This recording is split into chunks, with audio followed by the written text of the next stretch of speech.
KNC Masterpiece back here on 105.3 The Fan. The Cowboys, fall to the Eagles last night, 23-9, right here on 105.3 The Fan. And right now, brought to you by your North Texas Ford dealers. Ford, built for Texas, built for you. Dallas Cowboys COO Stephen Jones. Good afternoon, sir. Good afternoon. Now, certainly we understand from talking to you the last couple of years that talent acquisition is a 24/7 deal. I was curious if just yesterday's game impacts any thoughts about tomorrow's trade deadline. No, I don't think so. I think, right now where we are cap-wise and our future, we just need to, we need to continue to get better as a team, go to work every week and continue to execute on defense. I thought we made some strides yesterday in terms of playing better. We created some turnovers and, did some things once we settled in there, that were pretty good on the defensive side of the ball. And then, of course, offensively, we had some opportunities. Obviously, you have to start a rookie seventh-round draft pick quarterback, and I thought he played well at times. And then, of course, but had the two mistakes that weren't all on him. We had some protection issues, and those two plays right there were probably at the end of the day the difference in the game. But we've bringing in a defensive tackle from Houston to shore up the defensive line right there. But I think more than anything, these young players just on the defensive side of the ball need to play, and then hopefully we'll be getting Andy Dalton back, and certainly that'll help. And it was great to have Zach Martin back in there. I think he gave us some, really gave us something there to help the offensive line out. So overall, we played better. Certainly not well enough to win. We've got to continue to improve, and I think we will. And assuming that Andy Dalton is good to go, there would be no question that he would be the starter again over DiNucci, correct? Absolutely. I mean, we brought Andy in here to be the backup. Obviously, Dak's not going to be back this year, and it's Andy's team now. And I thought it was great for DiNucci to get to get that experience. I mean, it doesn't get any better than that, going up to Philly and playing a divisional game. And he made some really good plays at times. And unfortunately, we had the two big turnovers that cost us, but he's certainly fun to watch, and I think he's going to certainly be a talent we can work with and develop as we move forward. Stephen Jones joining us here on the KNC Masterpiece on 105.3 The Fan. Is there a particular position, Stephen, that you think you could address today or tomorrow that might help this team now or in the future? Well, I just think the biggest thing we've got to measure here, is the cap space. I mean, to really get another tackle in here that could help us. That's a stretch. Most people don't want to give up their good tackles this time of year, and then to put one in here that's a big cap number. That might be the only way you could get one. Is just at the end of the day, you really got to measure how much that's going to help you in terms of the issues that we have right now. Blink twice if you're currently in the middle of a negotiation, though. Oh, that doesn't work on radio, Stephen. Did you see it? Oh, yes. I am kind of curious, though, like when this kind of day goes, because I know some people are deal junkies. They love the going after a deal and finding it and getting it, closing it. And I know Jerry's been that way at times where he loves those moments. But I'm kind of curious, are you more of, with this team, the way you're looking at it, are you more making calls or fielding calls to over the next couple days? I think we're basically in a mode that if something came to us that made a lot of sense, then we'd certainly look at it. I don't know that we're aggressively out here, right now, either trying to get somebody or move somebody. I think what we want to do right now is, play some of these young guys that we have, give them the reps that they need, and see what we have as we move through the season here. I think we're only going to get better as a football team, and see some of these young guys step up and play is important. I mean, you look at a guy like Randy Gregory last night. He finally gets his reps and certainly you could see, what we've always liked about Randy Gregory. I just think we've got to get in here and let these, let some of our young players play, and I think we'll continue to get better. And certainly it'll help to get a quarterback like Andy Dalton back. I heard that Seattle called about Aldon Smith. Is there any particular reason you guys didn't want to part ways with him? Well, I just think we're in this to still fight. We're in the NFC East. It's obviously a division that's struggling right now. I mean, the team we obviously the turnover at the end made the score bigger than it was, but that's they're in first place, and we're going to continue to improve as a football team. I'm convinced of that. So, like our players, and we'll continue to see how we improve and how we move forward. Can you tell us a little bit more about that? Because, obviously the fan base, they are anxious for the team to get better. But when you talk about, this division is still within reach and we all want it to be and we all want to hope, will you tell us any more specifics about, what areas or what players or whatever that you feel like the team will improve going forward in the second half of the season? I think Andy Dalton's huge for us. I think if we get him back with the weapons that we have on offense, we got Zach back. I think that really helped, bring some steadiness to the offensive line. I think we can move the football. And then on the defensive side, as we saw last night, I think we made strides. And I think if we can continue to improve as a defensive football team, we can win games. I mean, we showed it last night that, you create some turnovers, you're in it. We didn't create a big hole like we have most of the season. Had the lead there at halftime, and we just got to continue to improve as a team. And this team's going to continue to fight. Mike's got, he started out his first year in Green Bay bumpy just like this, and then finished strong. And then after that, he was on to take 10 out of 11 playoff berths. So we just got to stay the course here.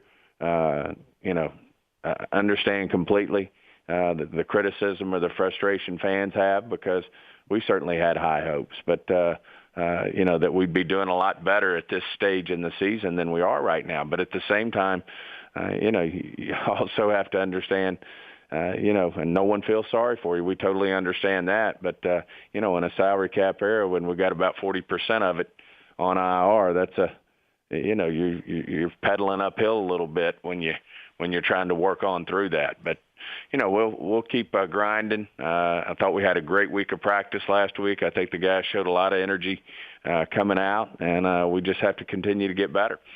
When you talk about Mike McCarthy, because I'm fascinated by this just generally in sports, not just about McCarthy, but just generally, is how do you figure out, where the coach is now as opposed to everything they've done in the past? Because you brought up he got off to a rough start in Green Bay, and then they had a tremendous run. They won a Super Bowl and everything like that. And then you look at the way it ended in Green Bay. They had a losing record. Then the next year he got fired, and now we're 2-6. And in his last 23 games, he's only won 6 of them as a head coach. How do you determine that, he will get back to all of the great times that he had in Green Bay? Oh, well, I just think you look at his full body of work. And then, of course, when you interview, in the interviews and you spend a couple of days with him, you see how much he's driven. I think any coaches can, at some point, organizations move on from really good football coaches. And I think we're just fortunate to have him. And we're very convicted being around him this year, what he's done, although we all know this is unprecedented times. He really didn't get his hands on our football team in any shape, form, or fashion in terms of seeing them physically until August. And everything else was virtual. And but, all 31 others had that issue too, and the new staffs had the same issues as well. So no one's complaining. It's just, it's just the facts. Of course, it's, the media's job, and when you're not doing well, people are going to second guess that. We've just got to go to work every day, which we will, and improve every week as a team, and I think we'll see that. I thought we improved defensively yesterday, and I think when we get Andy Dalton back, who's a veteran, seasoned quarterback with the weapons that we have, we'll move the ball even better.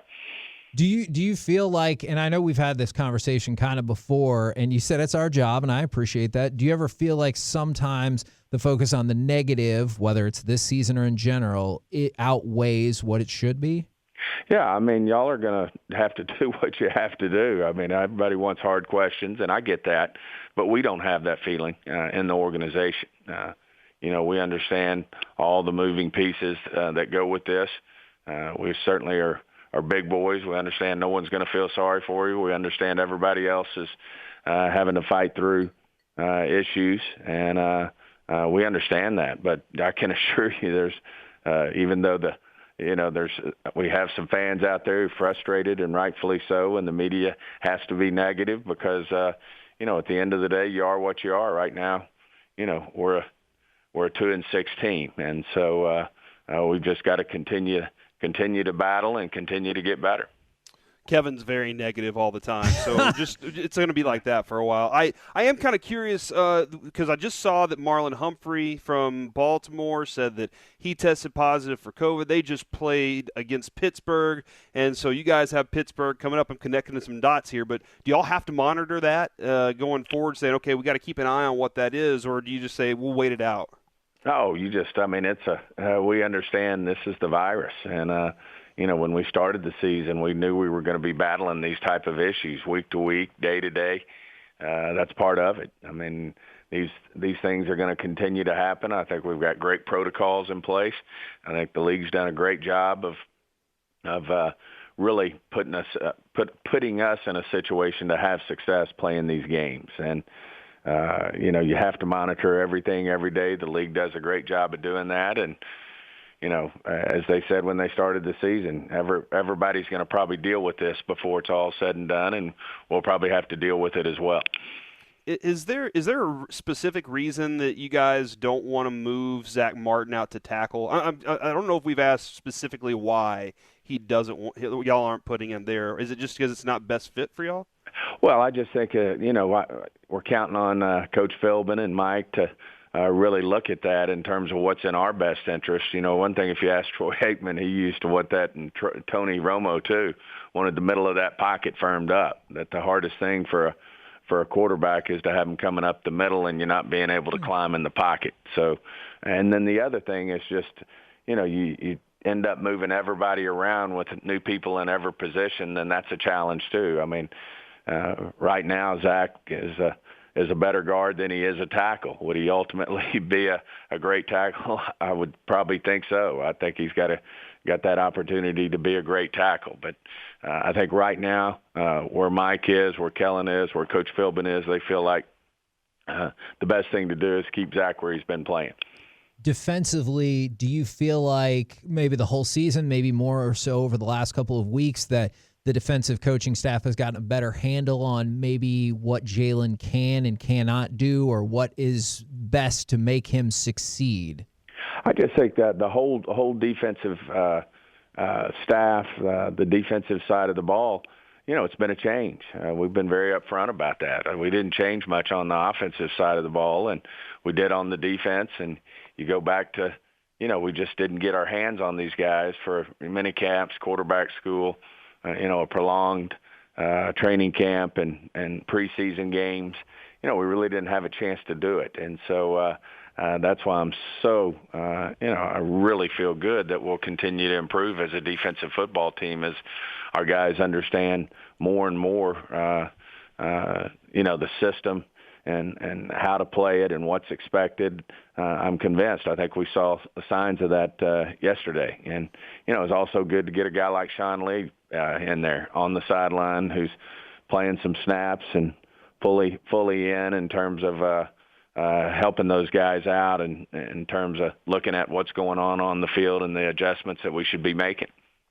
Well, Stephen, tomorrow trade deadline comes down, and it's wild because it's the same day as an election day. Will you be standing in line and fielding calls for trades at the same time?